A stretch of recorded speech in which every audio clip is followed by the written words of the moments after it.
فبأي آلاء ربكما تكذبان.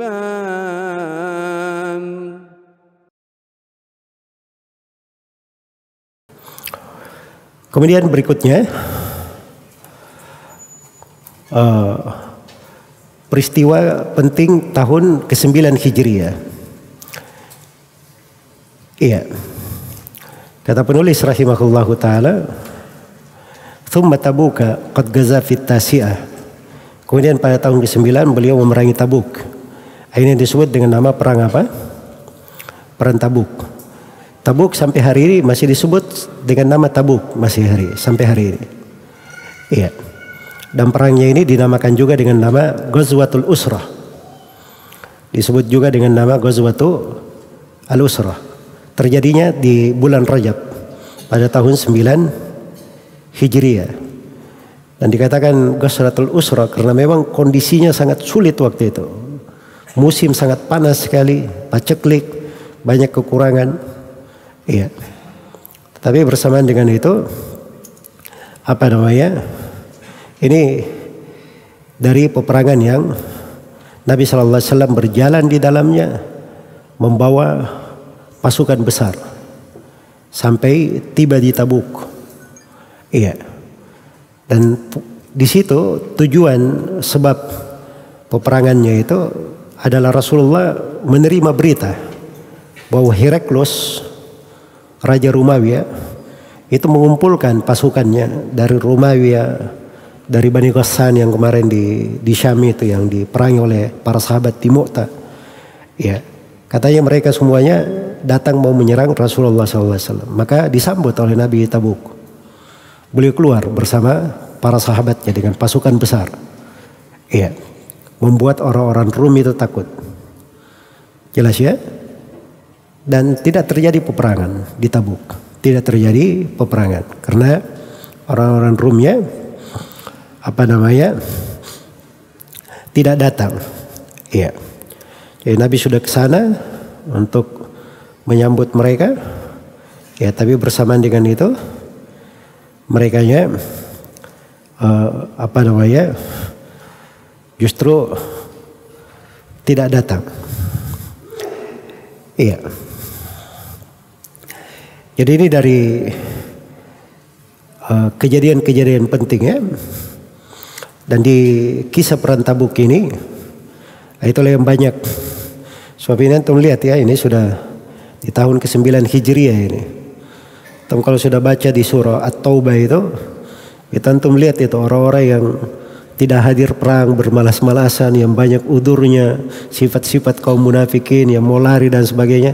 Itu banyak terkait dengan kejadian di tahun ke-9 ini. Sebab kaum munafikin sudah mulai tampak. Di situ. Iya. Dan dimaklumi di kisah perang Tabuk ya, ada 3 orang sahabat yang tidak hadir. Kemudian mereka jujur bahwa mereka tidak hadir. Sampai Allah beri tobat untuk mereka. Itu 3 orang sahabat yang tidak hadir di perang Tabuk. Siapa itu? Ka'ab bin Malik, terus Murarah ibn Rabi' dan Hilal ibn Umayyah. Hilal bin Umayyah. Kalau antum mau mudah ingatnya, ingat aja kata Makkah.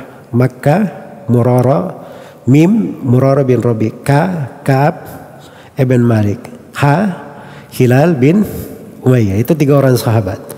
Tidak hadir tapi subhanallah mereka diampuni oleh Allah subhanahu wa ta'ala. Dan ketika Nabi sallallahu alaihi wasallam keluar ke Tabuk, itu beliau membawa 30.000 pasukan. Dan di depannya ada 10.000 pasukan berkuda. Iya. Yang menjadi gubernur atau yang menjadi penanggung jawab Medina ketika Nabi pergi itu Muhammad bin Maslam al-Ansari. Dan yang menjadi imam adalah Ibnu Ummi Maktum. Yang bawa bendera adalah Abu Bakar As-Siddiq dalam kisah yang dimaklumi ya di perang Tabuk. Berikutnya kejadian yang kedua, peristiwa yang kedua di tahun ke-9, kata beliau wahadda Masjid ad-Dirari Rafi'ah, dan beliau merobohkan Masjid Dirar untuk menghilangkan bahayanya. untuk mengangkat bahayanya. Ini peristiwa Masjid Dirar. Ini kisahnya juga disebut di surat Taubah. Walladzina ittakhadhu masjidan diraran wa kufran wa tafriqan bainal muslimin wa irsadan liman haraba Allah wa rasulah. Ya, dan seterusnya ya. Jadi itu penyebutan tentang Masjid Dirar. Iya. Itu sudah mulai kelihatan dari kaum munafikin. Ya, mereka bikin masjid sebagai saingan untuk menandingi